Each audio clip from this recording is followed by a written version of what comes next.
What's up, y'all? Okay, so today we're going to get into selling on eBay and kind of how we view it, what we do, kind of thing, give you an idea. Not really tips or tricks, but just kind of like the steps of selling stuff on eBay. A lot of people think that it is way easy, like no big deal. It just magically just sell all your stuff on eBay. That's not how that works, and we'll get into it step by step.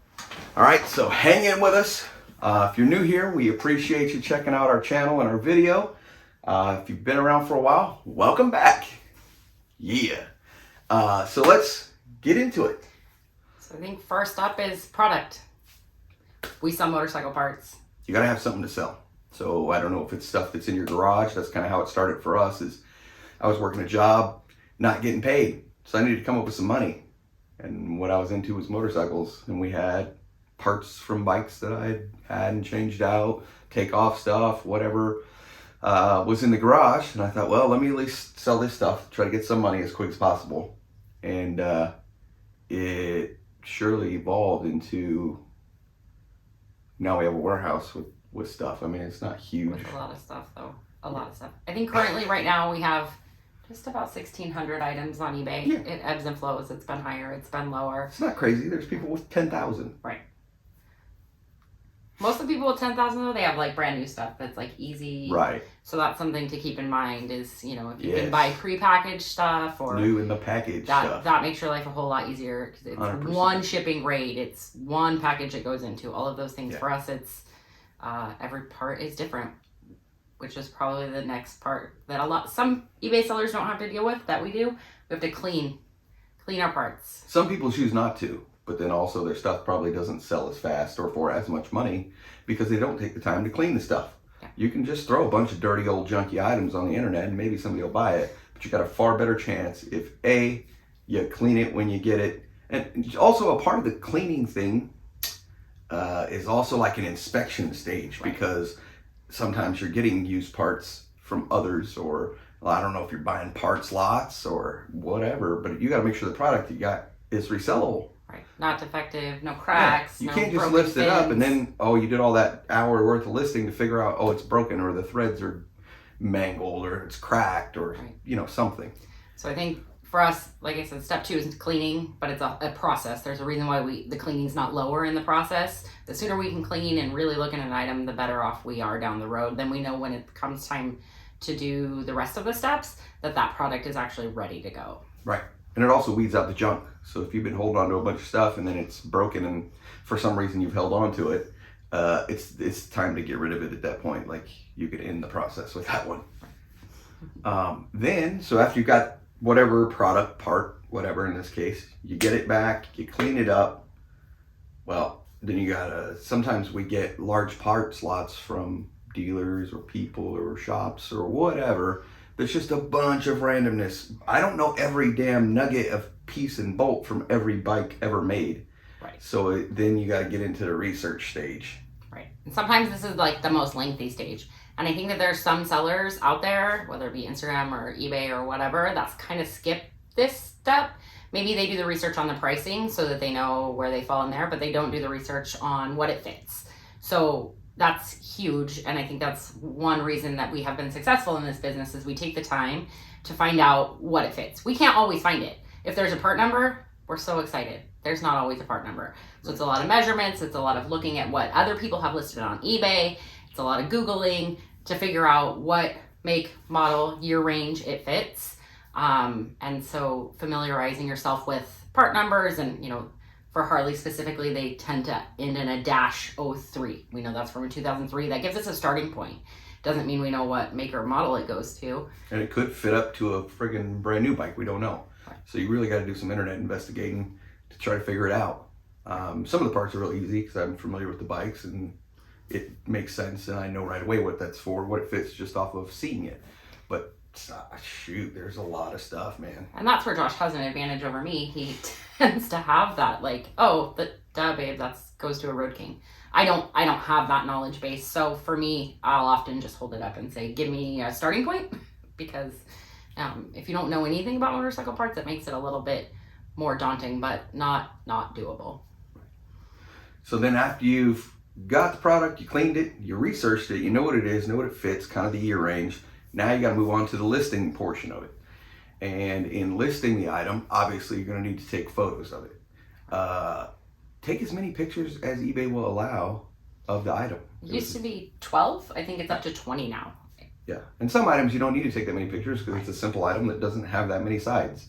But just one lame ass photo is probably not going to help you sell that item. Think about these things as you're listing them and you're putting together your ad to sell something to someone in the internet on the other side of the world. What would I like to see in a listing if I'm looking for this item? Right. I buy parts off eBay too, so like I need to know kind of more detail on it to know what it'll fit before I can pull the trigger on buying it. So that's what we try to do, is in the listing have quality photos, and phones these days take good enough pictures. I don't know about some Android stuff. You might need to grow up and get an iPhone. But if you have a newer iPhone, you can take some pretty damn good pictures. Like you can zoom in on scratches and imperfections, and you know, you put your finger there to like kind of point out what it's got. That way these people aren't surprised when they get it.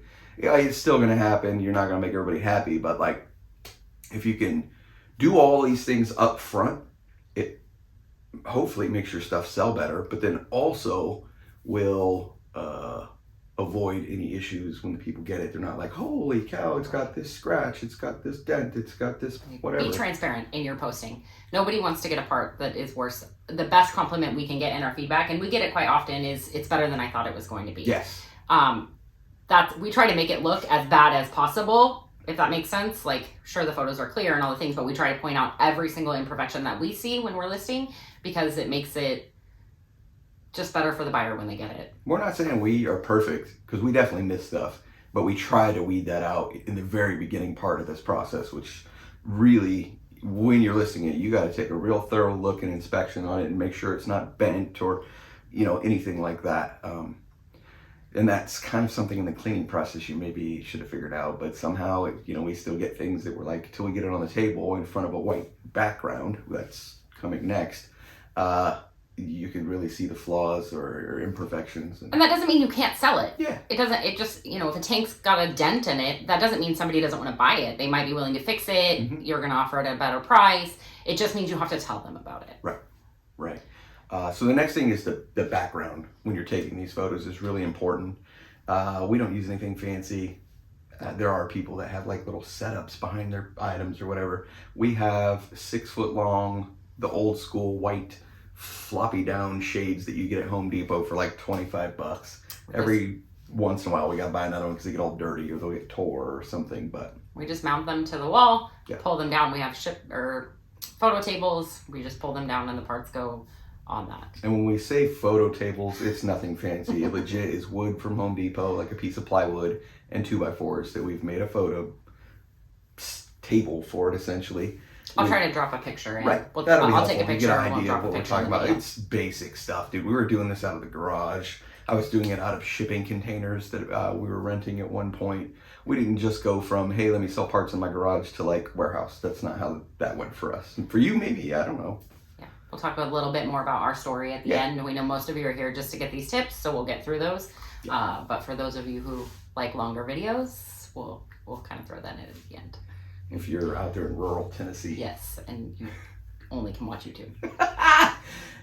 So yes, after you've taken the photos on a nice bright white background, which helps you in Google search results. Google prefers you have a blank white background behind your items. And so eBay is linked with Google and pays for or somehow is contracted for search engine optimization. So if you Google a part, the first ones that are going to pop up are nicely photographed ones with white backgrounds, whether it's new or used parts. It'll come up in a Google search result, which will then someone can click on it, then it takes them to the eBay listing, and then they can purchase it from there.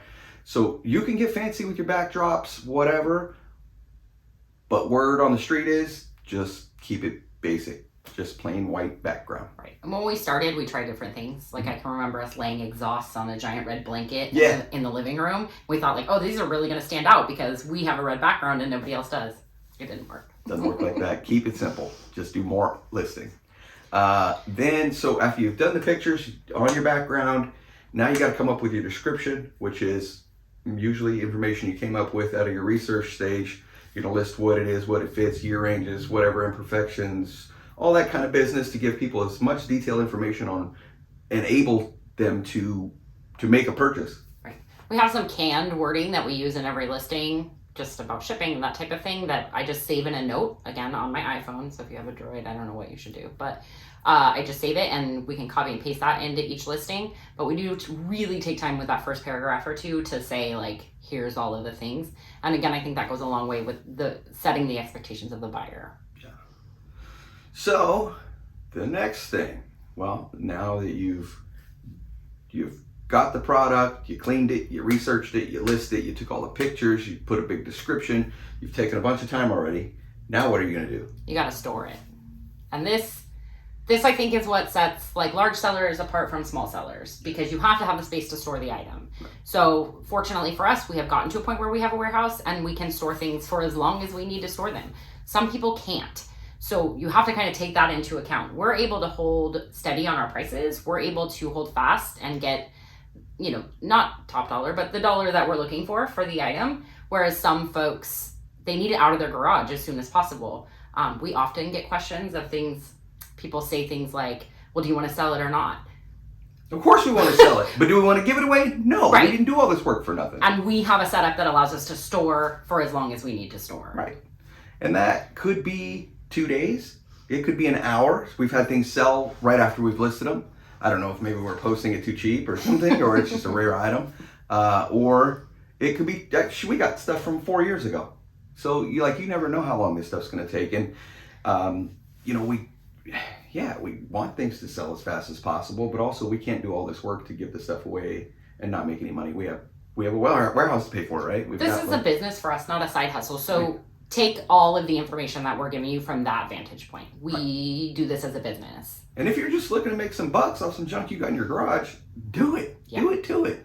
The only kind of disadvantages are the costs of selling stuff on eBay, and nobody thinks of that either. So you'll get to the point where you've done all this work to get all these items nicely and presented as well as possible on eBay, and then in our case we have best offer on all of our listings. So we'll have a price and they'll say or best offer. Apparently that means to offer half price or less. We're convinced there's a book out there somewhere that's like eBay Negotiations 101, start at 50%. That will not even get you a counter offer. That might get you blocked, because right. I don't need to sell. There's so many people buying things on eBay. I don't want to say that we don't appreciate everyone's business, but there's a way to do business, and then there's you think you're at the swap meet. Well, I've done all the work to bring it to you, to send it to your doorstep across the country. I can't do that for free. I can't do it for what you would buy it for at the local swap meet. Right. That just doesn't make any sense. At all. And I think that there's a point at which, we know what we have to get, and we have conversations. If we get a half price offer on something, we have conversations between us well, are we overpriced? And we'll go back to that research point and we'll look to see what other people are selling it for. And if we feel like, okay, maybe we're overpriced, we'll adjust our listings. Again, because we're a business, we have to do those things. Maybe at the time we listed something, there were no other ones on there, we had to make up a price. That happens. Yeah. What we think maybe it's worth. And then when we go to do it, we find out somebody has it for 75% of what we do, and we'll adjust our pricing. Yep. So there are definite ups and downs to selling stuff on eBay. But at this point, you've got everything on there, got it stored on a shelf or in your garage or in your storage unit. We did that for a long time. We started in the garage with 2 or 3 shelves that you get from Walmart. And after a couple months, weeks, we were like, okay, that's not going to work because this is piled full in here already. So now what do we do? So then we moved on to renting a storage unit, which were the 40-foot long train car containers, shipping containers, and eventually added more and more and more and more till we had 4 of those that we were renting a month. And they didn't have electricity or heat. Water would be dripping down from the roof, condensation. We'll get to more of that at the end. Yeah, it was pretty intense. And then eventually we're like, look, we need to move a little bit bigger scale and have somewhere to keep all this crap. So just to make the process more streamlined. So once you've done all of those things, you have to sell it, which is the goal, right? You are on eBay to sell an item. So there's a couple of things. Josh talked about how we have best offer on. We have best offer on pretty much anything over $50. So we get a lot of half price offers. We get a lot of offers in general. And oftentimes, if it's a reasonable offer, 10, 15% off, we're happy to take it. But again, the 50% rule should not apply. Yeah. I mean, we're into selling stuff, and I get a lot of people will ask, well, do you do auctions? I don't do auctions, because what will happen is you'll wait 7 to 10 days for the auction to end. A guy will buy it or win the auction and then not pay for it. So then I got to wait a few days to even relist the item. So now my item's not even able to be purchased for like a week, just because of, somebody that said they were going to buy something they didn't. So we don't mess with auctions. The buy it now with best offer seems to work pretty well. And we send offers too. I mean, if somebody goes in and follows an item or something, and maybe they don't have the money to buy it, or it's a little more than they can afford, but they're going to watch it, you know what I mean? Well, it doesn't tell us who you are or any of that kind of stuff. We could just go kind of send an offer to say, hey, if you're looking for this item and we have it, I mean, we'll take a little less to try to make you a deal. And I think that's a newer feature in eBay. Maybe in the last 6-8 months, that's become something where we can send offers. It's an awesome feature, because then we know who's interested in the product. But I think that eBay buyers are also hip to it now, so they'll often watch an item and wait for you to send an offer. So the sooner you can send an offer, the better, because if not, they could be shopping somewhere else, or someone else might send an offer faster than you. So we're constantly checking eBay, and fortunately we have both of us to do it. Yeah. But we don't ever let more than 1 or 2 offers stack up. We're constantly sending offers. Yeah, and some days you'll wake up and there'll be a ton of send offers to buyers. And you just got to do them first thing in the morning as soon as possible. So we don't use the computer to do the listing. We use our phones. eBay has a seller app. So what you're going to want to do is download that app. That's going to let you manage everything a little bit better from your phone. So you can do it, wherever you're at, as long as you got some internet, and you can go in and see which ones are eligible to send offers to. It'll also tell you which ones you've got to ship out that day and all that kind of stuff. Keep track of your money, and your sales and whatnot. So it's pretty handy, the eBay seller app. It ain't perfect for sure. There's still some things we have to do on the computer. Right, like your shipping you're going to do from the computer. Right, but it's kind of minimal. I think going with selling items, there's also questions. Right. People ask a lot of questions. I think fortunately for us, our ads are pretty descriptive. So we don't get a ton of questions, but we do get some. And most of the time, we'll get a question and we'll be like, didn't we put that in the ad? Because it's a legit question. But that's something we missed. So if somebody asks a question, we typically will then go in and update our ad to reflect the answer to that question. Because if one person has it, then somebody else probably has it too. But answering questions is important. It means somebody's interested. Sometimes it gets frustrating because you'll answer question after question after question and they still don't purchase the item, or maybe it wasn't the answer that they're looking for. Or they say you a half price offer on it after you've answered all the questions. Right. Especially when it's a very detailed question. But I think this is a space that we need to, we as business owners try to remain kind and also patient, because sometimes these people don't have the knowledge base that we do, or they're new and, no, what do they say in elementary school? No question is a stupid question, or something like that. There are stupid questions. And there are sometimes we just want to type back, like, read the dang ad, right? Look at the pictures. Right. A lot of times those questions are already in there, but I think we've all been there where we're looking at something and we so fast want to know something that we just fire off a question and then we're like, oh, it was already there. But to be fair, sometimes there are additional photos required, like they need to know exact measurements to see if something would fit. Especially if it's like a custom item, not just a gas tank that fits a certain number of years. Right. So we do have to remind ourselves we're not perfect, and we do get impatient and frustrated, but we do have to remind ourselves that we are in a customer service business, and that if someone has a question, we'd rather answer it now than them to get the item and it not work out. Right. Because that brings us to the next thing. So we've done all this work. We have sold the item. We heard the cha-ching on our eBay app. Your item is sold. Then we got to wait for your buyer to pay. Sometimes it's immediate. They have up to 4 days. So they pay for the item. And then we got to ship it. So we go get it off the shelf, maybe clean it up, make sure it hasn't been damaged or anything, and storing it for however long. Then we start to package or box it up and get it ready to go out the door. I think shipping is super important. I think we see all over Instagram, all over social media, people who shipped things poorly. Mm-hmm. And when you're in the used parts game, it's usually because something's rare. They can't get it somewhere else. And if you don't package it well enough, FedEx could mess it up even if you do. Postal Service might mess it up even if you do, but you got to give the item a chance to get there safely. Right. We use a lot of paper, a lot of bubble wrap. We use as sturdy boxes as we can find because we think it's really important to ship an item safely. We don't just throw it in a bag and send it on its way. And you're going to be losing a whole lot of money if you take that item on over to the UPS store or FedEx store or the post office and say, here, ship this item for me. Because they're going to box it up. They're going to package it. They're going to charge you all the money to ship that sucker. And then you're not making nothing. So you're going to have to handle this yourself. So we don't really buy boxes. We get boxes from all around. You can look on Facebook Marketplace, Craigslist, what OfferUp. People will give you boxes. Like wads of boxes. People are getting Amazon or whatever stuff shipped to their house all the time. And there's people that are kind enough that don't want to just throw the boxes away. Right. Or they've just moved, so they've got a ton of moving boxes. You're going to need boxes of all different sizes depending on the items that you're selling.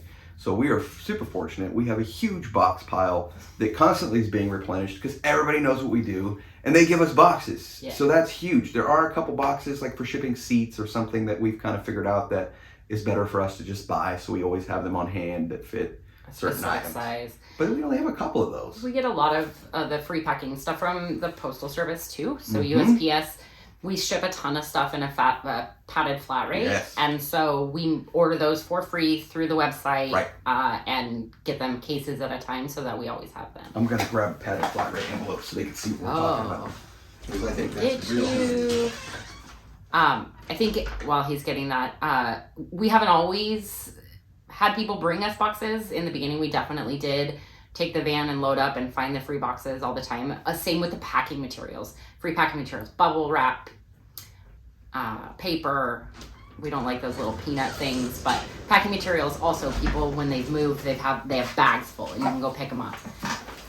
So guys, this is a padded flat rate envelope from the USPS, which costs you maybe $9 or so to ship. Pretty much, I think, anywhere in the country. Yeah. So it's like $9 to ship, and you can put, I think they say up to 70 pounds or so in this. It doesn't look like a very big bag. You would be surprised at what you can shove into this bag. And it's got bubbles on the inside. I mean, you'll still want to wrap whatever item just to make sure, but this is a good tool.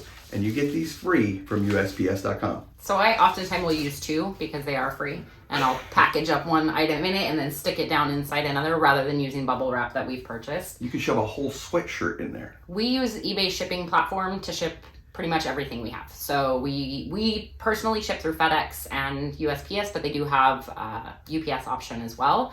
Right. So we get a tiny discount on our labels, but it's the easiest, smoothest platform for us. We are able to print the labels right here, which we use a Dymo thermal printer. Yes. So it prints a 4x6 label. It doesn't go away if it gets wet because it's thermally printed. Right. So, we do have the cost of labels. That's not something we can find free, but it's well worth it to us. We have a couple of those printers just in case one breaks. Yeah, but they're really reliable. We've been using the one that we use mainly for 4 years, and it's a fantastic And I bought it investment. used. I mean, anytime I find one, because they're expensive. They're $300 or something for these thermal printers. But I mean, you can find a deal on one every once in a while. It's a Dymo 4XL, and then you just buy the labels. They got off-brand ones even on Amazon. Some are better than others, so you'll have to just test that out. You're also going to need a shipping scale. Right. Depending on the items that you're selling. In our case, I think ours go up to 75 pounds or so. Just a postal shipping scale.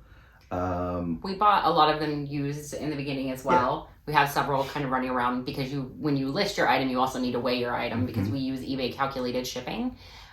So we have one in the office where we weigh the item.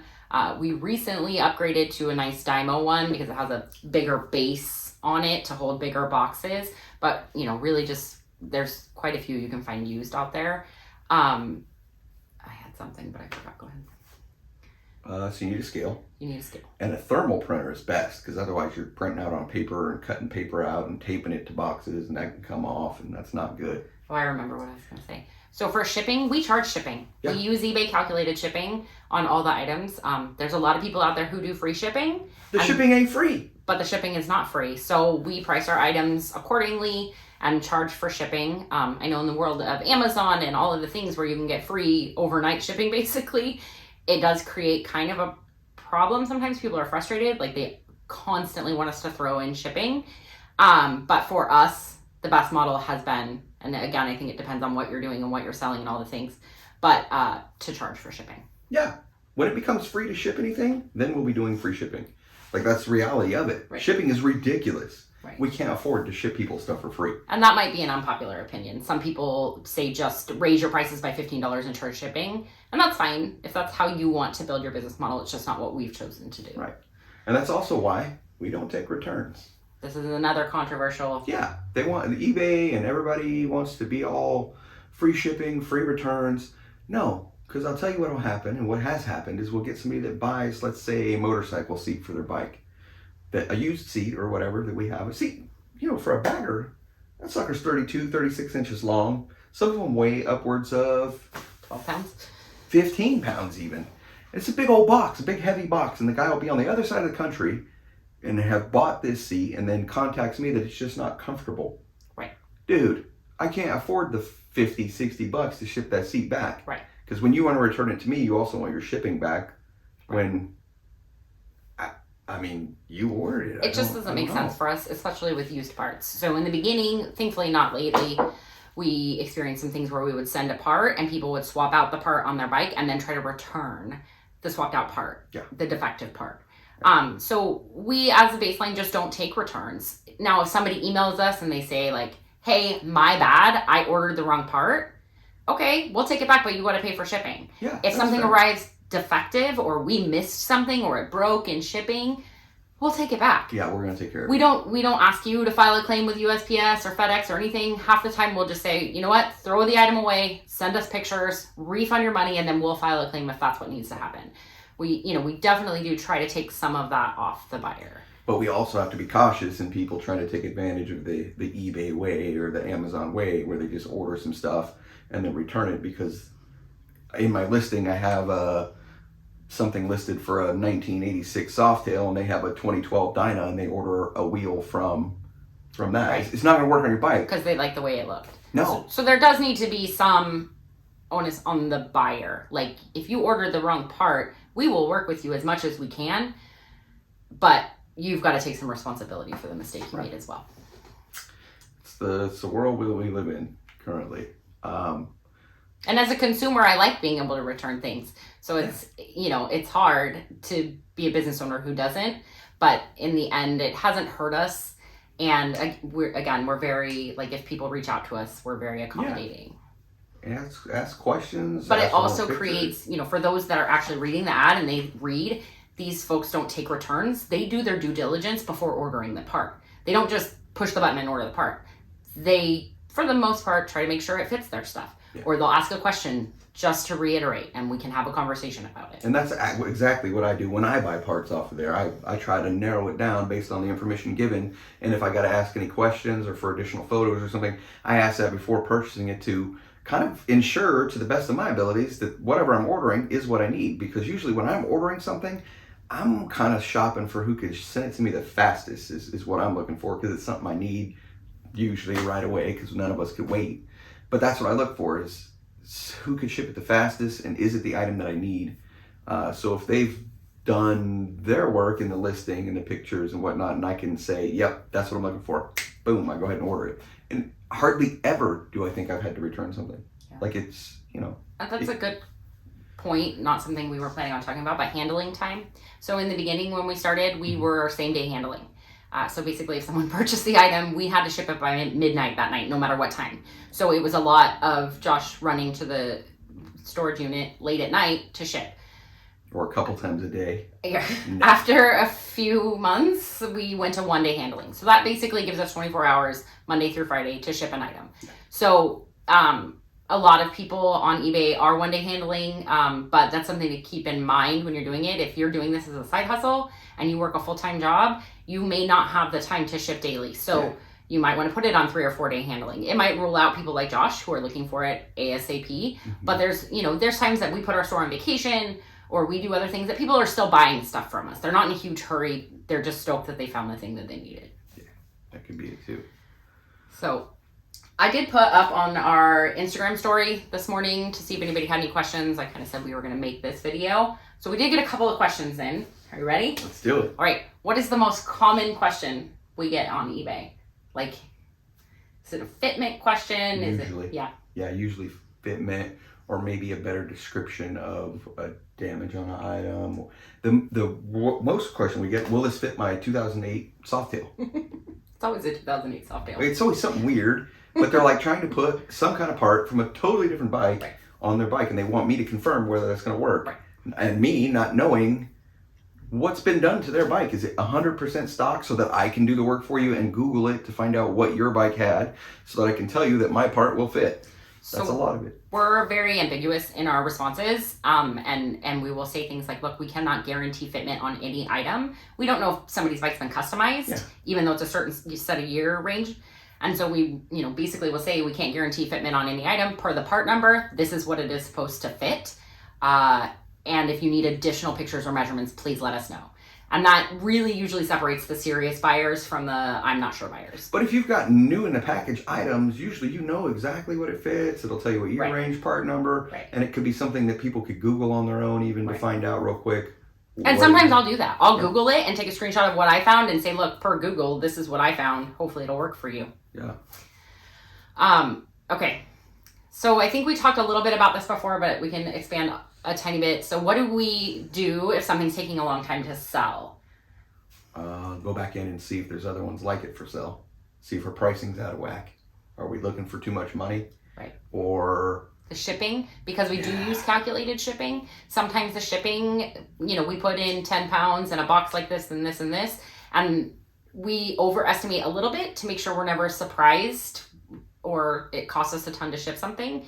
And sometimes even there's there's parameters within shipping. Like it could be an inch different and be $37 different in a shipping thing. Double the price in shipping. So we don't see, like if I'm shipping something to Tennessee, I don't see what that cost is. I see basically what the cost would be to ship it to myself.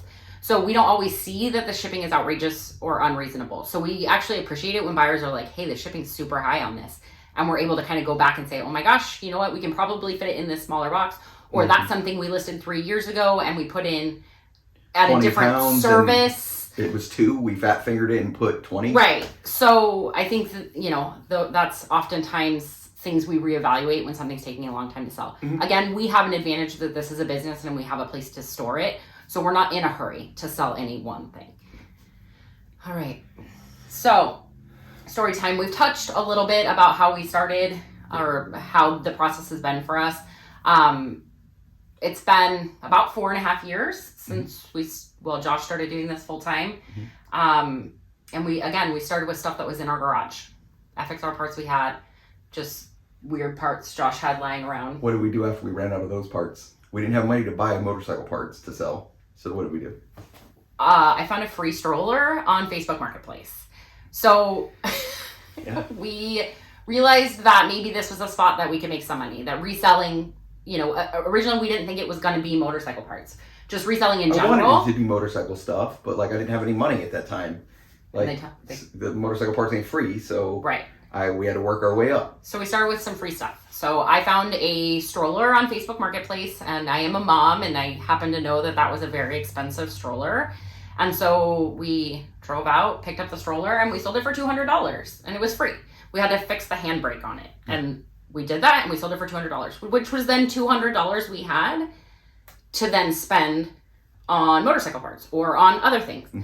So it kind of steamrolled from there. We hit thrift stores, we hit garage sales, we hit estate sales, and we bought all of the cheapest things we could find that we thought we could make some money. We looked like morons. We walked around with our phone, looking in eBay, oh, is that worth money? That weird stuff. We're attracted to weird stuff. weird stuff. Anything we saw that was weird. Once Josh bought like a dehydrated fish. Yeah. Made me hold it all the way home because it was super fragile. Some other notable things. One time we went to a yard sale and the lady was only selling baby dolls. Like the whole driveway and garage were full of baby dolls. And we went and we were like, well, do you want to sell them all? And she's like, maybe. And then we're like, well, if you want to sell them all, let us know. And we left our phone number and she called us like 2 hours later when she was done with her yard sale and she was like, come get them. And I think we paid $200 for thousands of baby dolls. Like in the box. I'm going to go back and see if I can try to find a picture because they were all in our living room at one point. Just creepy looking. Because we didn't have space to put them anywhere. So we set them all up so that when the kids got home, they got super freaked out by the baby dolls.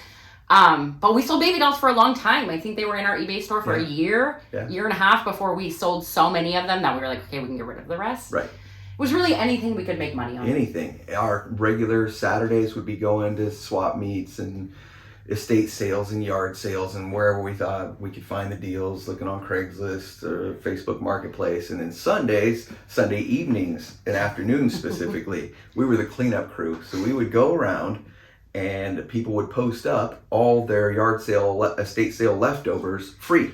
Some of them would be like, you got to take it all. No problem. So we would go make a few carloads because we didn't have a van at the time or truck or anything. So we pack whatever vehicle we had, make a few trips, take all this stuff back home and see if there's anything in it worth money. Right. If there wasn't, we'd make another carload to the the donation. Oh, Goodwill. The Goodwill. Yeah. We'd donate what we couldn't sell or wasn't worth any money to the Goodwill. And then we'd have all the items left that we could sell, which could be from teapots to cookie jars, vintage cookie jars. We did cookie jars. I mean, there were many nights of Josh like looking on the free section of Craigslist. And I remember one time he was like, oh, I think this was a Corvette bumper. Oh, the Corvette seats. Yeah, he found, and he was like, it was probably 11:30 at night. And he like zoomed in. They weren't even, like you couldn't even really see them. And I remember him waking me up like, hey, we gotta go. I found these seats. And guys, this was a pile next to a tree in the dark. The photo was taken of just stuff stacked on the sidewalk by this house, free, on Facebook or something. And I'm like, cool. It gave the address. I went over and I could zoom in and see that there was 2 Corvette bucket seats. I don't know from what years, but 90s, 2000s or whatever. And I thought, oh, it's gotta be worth something. So we drive across town, pick these up. I parted those seats out on eBay. I don't remember what it was, but it was quite a bit of money because people need the little panel inserts, the air bladders inside from the lumbar, the power motors, all that kind of business. So just because stuff is free doesn't mean it's completely trashed, and you just got to put in a lot of work and effort to make some money out of it. You got to have that hustle. You got to have that grind, especially when you first started. Right. Because it don't come easy and it don't come free. Right. I think on the days now where we're like, we work a lot of hours, we're frustrated, we kind of have to center ourselves and go back to how that used to have to be. The 11 o'clock free runs. Right. All of the things, we talked a bit. We started in our garage. We had a few shelves. It didn't last very long. So we got these storage containers. They're old train cars. And Josh set up 1 and then 2 and then 3. And then we had a 4th one that we would like rent if we needed it kind of off and on. But I can remember the first time we rented one of those, it was going to be like $200 a month. And we were scared to do it. But we had to put the stuff somewhere. Right. It had to go somewhere. But we were like, we're taking on a $200 a month payment to store this stuff. And then Josh set it up with a backdrop, and we used big boat batteries. Deep cycle marine batteries with an inverter and extension cords to run the lights and to run my little Chromebook laptop and the label printer. Yeah. Some days the battery died. I'd have to hook it up to the car outside the door with jumper cables to the inverter to provide power to the unit with lights. So I could even see in the back of that 40-foot container. Yeah. The things we done. Yeah. So we did that for a good 2 years. Yeah. And then we finally went ahead and got a warehouse because we knew the only way we could be more successful was to streamline the process. Mm-hmm. So we say warehouse, it's really a tin box. We found the cheapest possible warehouse because again, keeping our costs down. This isn't a mega profitable business. It's profitable if you do it right, but it's not, we're not raking in millions of dollars. No. And so we found the cheapest warehouse possible. It leaks when it rains. Just in the last storm, the whole pillar shifted and our door broke open. It's not amazing, but it's ours. And it's janky. It's our space where we can hold our stuff and do our things and set up our shipping stations and set up all the things. So it did allow for us to streamline the process. Right. So we've been here just over 2 years. Mm-hmm. And it did streamline the process. You know, we've been fortunate enough to be pretty successful here. For the last 7 or 8 months, we've been really fortunate in both of us working this business full time. It's been a nice run, but it also has like shed some light on some things we need to do differently, right. and some adjustments we need to make. Right. So. Like putting all your eggs in one basket. So you could be successful the majority of the year, but motorcycling, I think, altogether slows in the winter months. That's pretty typical, I think. And we've been doing this long enough. We knew that was coming. Right. And, you know, sometimes it hits hard and things just come to a halt. You're not selling a whole lot, but you still got bills to pay. So you may have to find other things to do. Right. If you're doing it as like a full-time kind of gig. Right. But for just part-time selling stuff, it's not that bad. So the moral of that story is I'm going back to work next week. We've realized we do want an additional stream. We could probably make this work, but we like being able to buy projects and we like being able to, you know, we're doing this YouTube thing and it's really fun for us, but it's not free. It's, well, yeah, you got to buy camera equipment, you got to buy the things, but like it also, we don't make any money off of it. Of course, at some point we would love to, but we don't. And so in order to have Josh dedicate his time to that and have us continue down this path, a second stream of income is a good idea. So we're going to do that. All right. That was a lot, guys. If you made it to the end, comment below. Help us out. Subscribe to the channel, please. It's free. It'll really help us. Leave us some comments. Let us know what you think of the video. And we're not professionals at this. Just because we do it for a living doesn't mean we know it all. If you sell stuff on eBay and have any tips, tricks, whatever, if we're missing anything, hit us up. We would love to learn. This video actually came out of a comment on one of our other videos. A person that we know suggested that we put together a video like this. So please, if you'd like to see some content that you think maybe we can talk about or at least help a little bit. Or we can even get into specifics if you're like, look, the shipping is really daunting for me. Maybe we can make a shipping video that goes like from here, let's take this item that we've listed and sold to the complete process and kind of explain how that goes. And I think, you know, and there's a video down the line maybe about why we sell on eBay versus other platforms or Instagram or that type of thing. I know that that's like a whole video in itself. Because Instagram is all scammers now, it seems like. So, every day. Yeah. So thanks for watching. We sure do appreciate you. See you next time. Bye.